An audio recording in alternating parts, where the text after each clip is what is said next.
What's up, everybody? Derek Anderson, the DA, and this is my review of House of the Dragon, episode number 4. Man, it's nice talking about a show that doesn't suck.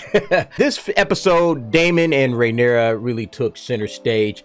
Their political ambitions as well as their own personal desires are like just fully on display, and I loved it. Every single second of this thing is full of intrigue, interest, and you can really see how this entire Targaryen house is just a complete and total disaster waiting to explode, and we're just all waiting for that to happen. Now, with this particular episode, not a lot of action, right? You know, compared to the last episode, this episode had almost zero action in it whatsoever. Lots of sex, but no action, no violence, you know, no bloodshed, no death, really. And you know, some people might find that a little boring. It's like, man, why are, you know, this is Game of Thrones type stuff, right? We need to be seeing limbs lopped off and all of that, but it's because we have characters that we're invested in, who have complex and interesting story arcs, that this really works. Now, I wouldn't say this is like the best episodes thus far. You know, I actually liked episode 3. I thought that was the best one, but it had a ton of intrigue, just a lot of devil-may-care attitudes about Daemon and Rhaenyra, who are basically just causing havoc on Viserys. Like, that's literally what these guys exist in the world for, just to like mess with this guy. He even said it, you know, to Rhaenyra, like, you are my nightmare, or something to that effect. And it's almost like, you know, what's gonna kill Viserys first? You know, the disease eating away at his body, or like these two idiots? You know, I really like the character of Daemon in this show, and primarily it's because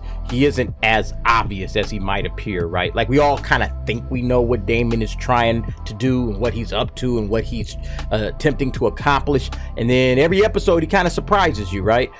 He isn't showing his hand like everybody else. Like, everybody else, you know what they're about, but Daemon, he's kind of, you know, undercover with it, right? He isn't blatantly telling you what he's up to, even with a knife at his throat. Like, he still seems kind of like coy and elusive. You know, it makes you wonder, like, okay, is this guy just like kind of an agent of chaos at this point? Like, he's just looking to destroy what he knows he can't have? Or is his motives with Rhaenyra like actual attraction and love? Like, we know he cares about her, but you know, is it real attraction, or is he up to something else? You know, like, where is his true motivations at? Like, that's what I'm waiting to kind of figure out, because nothing is really certain in this show, ever, with Game of Thrones for that matter, but definitely in this show, nothing's really certain, so I don't really put anything past him. However, Viserys is by far, for me at least, the most fascinating character in this particular series, and I know everybody likes Daemon. I like him too. Like, he's still my favorite character in this whole thing. He's great, but Viserys is complicated in ways that we're not used to seeing in a long-form television show. Not to mention, you kind of just feel bad for the guy. Like, man, the poor dude. Like, all he wants to do is just keep his kingdom together, honor his past and his family's legacy, right? He wants to be a good Targaryen king and do his duty to the realm. He wants to enjoy his family. He wants to get rid of these damn wounds that he's got all over his body. But he's surrounded, like, by all of these duplicitous snakes, and it's like, damn, I can't get a break with these dudes, including members of his own family, right? And he knows it. Like, he knows exactly what's going on. Like, we kind of think he's stupid, but he's not. He knows exactly what's going on. He even tells Otto to his face, hey, I know what you are. I know what you're up to. I was just like, okay, so this guy's not fooled at all. But, you know, and when Otto tells him, hey, this is what your daughter was doing, he's like, I don't care. You know, he just has this like, look, I don't care. I'm trying to keep my family's legacy intact. You're messing that up. I thought that was such an amazing scene right there with Viserys kind of standing up and showing that, yeah, he's no fool. He knows exactly what's happening. Man, the politics in this kingdom are almost as good as the action scenes. You know, the fact that there's so many unstable people holding positions of power, I mean, that really makes up for a very interesting setup for a civil conflict, right? You know, everybody is, you know, kind of unsettling, and everybody is kind of unstable, and yet they have all of this power. They have, you know, this tribal kind of feel where you got people in different camps, and it's almost as if there is absolutely no way this cannot end up in some sort of a civil war, which we know, of course, is coming. But I thought that in this particular episode, obviously the middle passage of this show involves Daemon and Rhaenyra just running off into the middle of the night on their little escapade, and I mean, by far that's the most telling and interesting seen in this particular show, especially the play. I thought that was very interesting because you could hear like the townspeople kind of booing the idea of Rhaenyra being the queen, you know, and it kind of hits her, you know, and she kind of like, wait a minute, you know, like what's going on? These guys don't want me to be queen. And, you know, Daemon's like, yeah, this is how, this is how it is. And then she kind of comes back on the rock, right? It doesn't matter what they think. You know, I thought that was hilarious. Like basically you can kind of see it's foreshadowing what kind of person she is and what kind of person she's going to be and how she's going to be treated later and how it's going to affect her. This is going to be a very interesting character. I mean, maybe, you know, taking over once Viserys is gone as the most fascinating character in this particular story. Daemon is fun.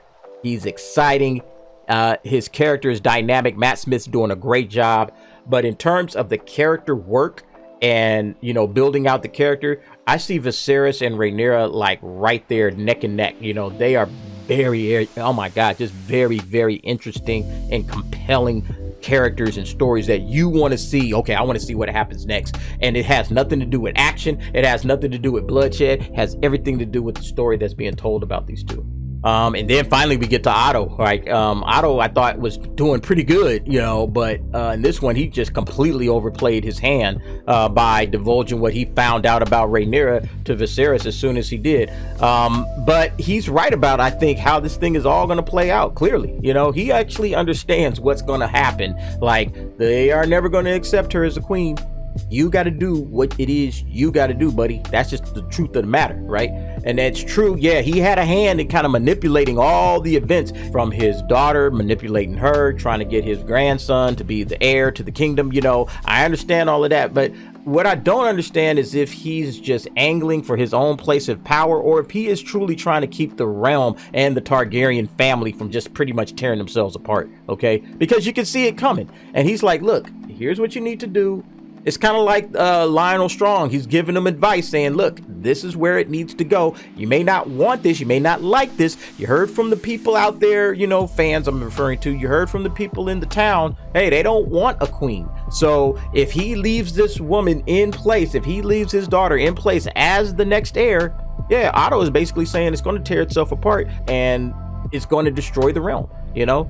But maybe he's trying to do both things. Maybe he's trying to get power for himself and keep the realm from falling apart. But anyway, now he's gone. Took that little badge off. Whoop, out of there. As far as Rhaenyra, I mean, she's really played her part extremely well, as well in this whole thing. But she also kind of set herself up to be the one to take the blame if the kingdom does fall, right? That's going to be her fault, you know. And that's the way this whole thing is laid out. If Otto is right and the realm will not accept a queen, and it will completely fall apart if a queen is sitting on the Iron Throne, especially her, she may have just sealed her own fate and the fate of her family, you know. Of course, you know, we know that the Targaryen Civil War is what this show is all about. And it's been pretty evident, like from the very beginning, the seeds of the war have been planted since episode number 1. So watching the story play out is really interesting. It's fascinating. And we now get to see how things will progress next week, because Rhaenyra is now being forced to do her duty, right, to the realm. But it also seems that Otto isn't going to go down without a fight. Anyway, let's go ahead and move on to the game board. Once again, a lot of movement on who's on top, who's getting their work done, and who's struggling. All right, so game board time. Rhaenyra shoots up all the way to the top. I mean, she just pretty much did whatever she wanted to do in this episode. She was handling business, just doing everything that she wanted, and enjoying her life, probably for the first time in a long time. It seemed like she made amends with Alicent, so that was good. And then she just kind of went on her romp with Daemon, ended up getting with Kristen Cole at the end. Like, Rhaenyra's living the life, right? She's just doing everything she wants to do, enjoying every piece of it. Now, Rhaenyra is going to be forced into a situation where now you're going to get married, and that's that. You're going to be doing your duty to the realm. So I don't know if that's going to play out very well for her based on where she's at right now, but we'll see. We'll see how it plays out. Viserys, man.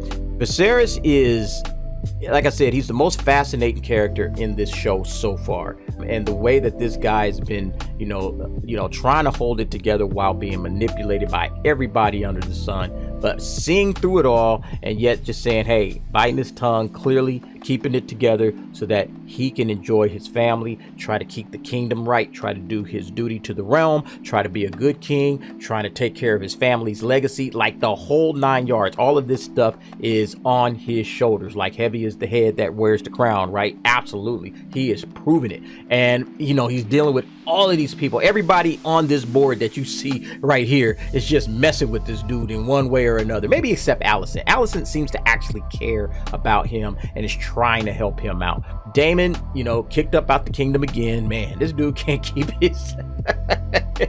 He's a absolute wrecking ball. Every time he's on the show, every time he has lines, you're just hanging on every word, right? This guy is amazing in this show. And he's knocking it out of the park as the actor, of course, Matt Smith. He is absolutely knocking it out of the park. But now he's been banished again. He's asked for Rhaenyra's hand in marriage, and Viserys is just like, what the heck? You know, he's just thrown from that. And it's tough to know what he's really after, right? Like, what is he after? Is he after the kingdom? Is he just after Rhaenyra? Is he just, like I said before, an agent of chaos? He's just going to destroy whatever he can't have. You know, it's like the whole Civil War is kind of wrapped around him and Rhaenyra and how they're handling things, and so that's going to be the way it all shakes out. On the other side, you got Corlys and Rhaenys. So Corlys's son, Laenor, is going to end up getting married. She's been betrothed.